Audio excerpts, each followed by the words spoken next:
Hi, I'm Natalie with Missouri Star Quilt Company, and I am excited to show you guys this beautiful kit that we've created. It's called Ingrid's Wildflowers. It's an heirloom embroidery kit, and it is based on my great-grandmother's flowers that she embroidered.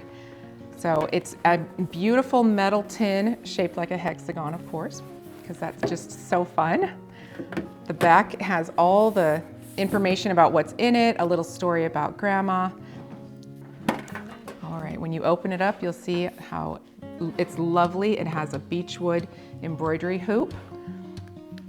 All of the threads that you'll need to make the kit are included. It's really lovely. It's pearl cotton, which is great because then you don't have to split your threads. You just thread your needle and go. It includes an instruction booklet with everything that you'll need to get started, all the stitches that we're going to be using, and then a stitch card for every flower that includes the stitches and some suggested colors. I will say that if you decide you want to use different colors, go for it. It's your quilt and your project, and they're absolutely beautiful, and they will turn out lovely no matter what colors you decide to use.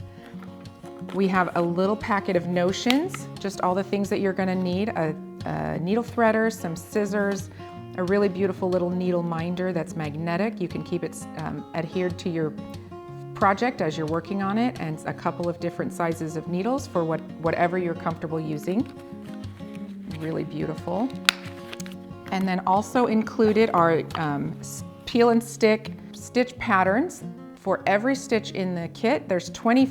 They're really beautiful. They dissolve in water and they're super easy to use. You stitch right through them. I love these.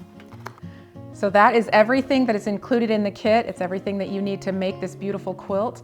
I hope you love it as much as I do and have fun doing it. If you get hung up, remember I've got lots of stitch support for you, so you can go back and review the stitches as you go along, and just have fun, relax, and enjoy the creative process.